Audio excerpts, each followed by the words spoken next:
Welcome back to What's Good Cape Cod. I'm Sarah Lapsley Martin. And I'm Katie Clancy. And today we're coming at you with a What's Good hot take. And on What's Good Cape Cod, each week we come to you with a person, place, and thing we think you should know about. But every once in a while, we just can't wait anymore. We have to tell you about something right now.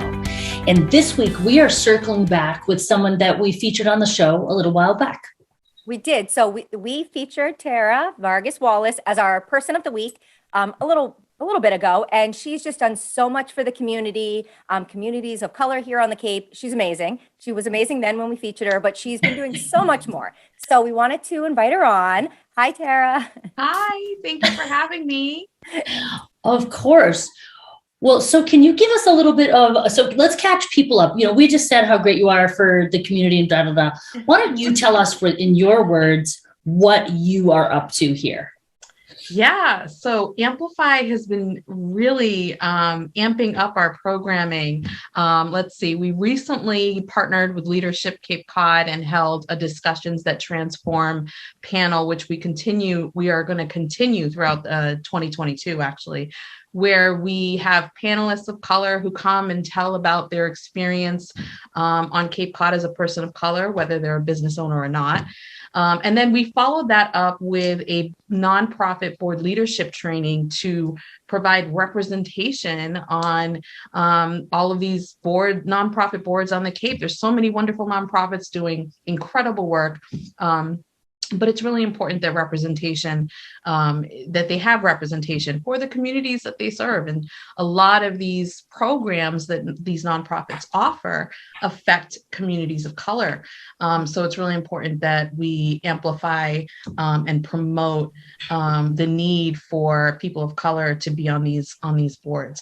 And let's see what else. We're doing a wealth building discussion series where we're talking about investing and home ownership. And we are holding on December 10th, this Friday, from 4 p.m. to 8 p.m. at the Cape Codder. We are going to be holding our holiday vendor market where people can come and, shop for their families for the holidays while also supporting businesses of color. So really excited about that. And we just recently partnered with SCORE and International Business Relations and Coastal Community Capitals on a Latino business networking expo. And that was really successful. So Amplify has actually been inspired to, it was great. It was a great show, turnout rather. And Amplify has really been inspired to do an Amplify POC Business Expo in 2022 from this collaboration. So lots going on, lots growing from the things that we're doing, and we're just so excited. And I'm over here with reindeer antlers. Yeah. You are. That's what I've done. We're being festive because we're very excited about the holiday market. And Katie and I both love shopping local. So it's just another great way to shop local, support our community. And so, like you said, it's this Friday, 4 to 8 p.m., right? 4 to 8. Yep, at the Cape Codder.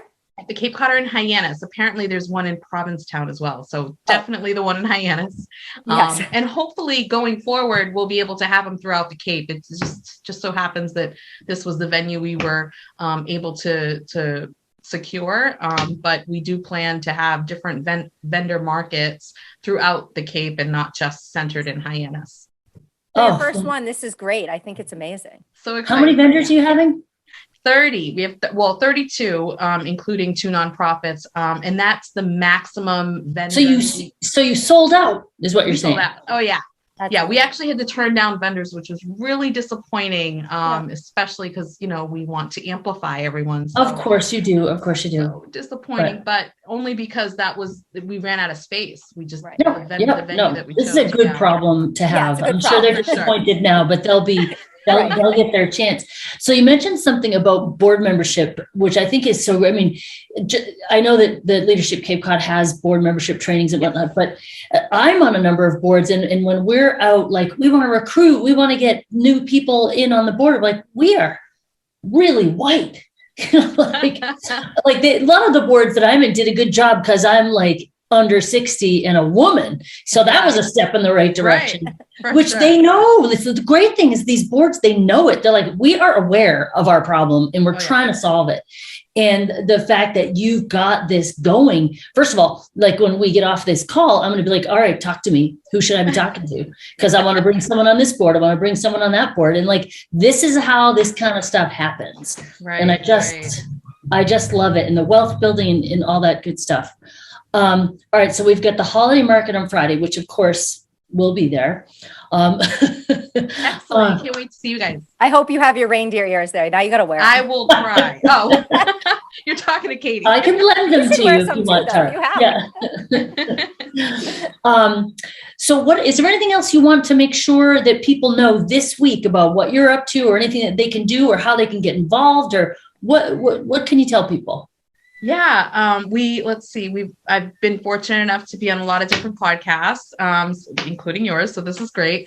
And we've been featured on WCAI. We've been featured on Lemonado with JT's Chronicles podcast, and basically just out there really promoting the holiday vendor market. We made the front page of the Cape Cod Times, which is phenomenal. And it really talks about, what was great about that was it really goes into our mission, which is eliminating the racial wealth gap. And it really talks about the racial wealth gap and the importance of supporting businesses owned by people of color. The reason why Amplify exists is because white households are 8 times wealthier than Black households and 5 times wealthier than Latino households. And I have a kitten in my office right now. We can hear that. Can we see the kitty? Oh my goodness. My daughter, come say hi. My daughter just dropped off a kitten. Hi. Oh my God. Can I have one? I know, right? It's my birthday tomorrow, so I think this is my birthday present. Let me see. She's so cute. Are you kidding? You're just meeting this little kitten right now? Live kitty cam. Yeah. All right. So, anywho, so the importance of shopping business owned by people of color so that we can, get to the same level playing field as other businesses. And it's really important that we are able to start building wealth for our families. And the number one key to eliminating the racial wealth gap is ownership, whether it's housing, home ownership rather, or entrepreneurship. So we at Amplify, we really inspire those two ways of reducing the racial wealth gap. Awesome. Well, we are so glad that you made the time to talk with us today, the day before your birthday. I know, so exciting. And this will be airing on your birthday. So happy birthday. Anybody who's watching this on December 7th, it is Tara's birthday, and she deserves lots of love. So give it to her, please. Come visit her on Friday at the holiday market and say happy birthday in person. Yes, absolutely. Thank you both. One more thing, can I just add? Yeah. I think it's really important that when we were talking about the nonprofit board leadership is that the boards are really trying to make impactful contributions when they ask someone, like, in other words, if a board is just looking to check off a box to add a person of color, it really has to be more of an intentional, impactful reason for adding someone to the board, and just making sure that they're not just checking off a box to say, okay, we have diversity. Do you know what I mean? Yeah. Just really important to note that when looking to add to your board to include diverse populations. That's all. Absolutely. Making sure they're the right person for the board. Yes, absolutely. Yep. Makes sense. Yep. Has to be good all the way around. So that's it for this What's Good hot take. So now you know what's good Cape Cod. If you're watching on YouTube, click down here to subscribe, and also click on the bell to get reminded when we're dropping a new episode. And if you're looking for more information about Tara or anything else we've talked about, visit our website, whatsgoodcc.com. Thanks, guys. Bye. Bye.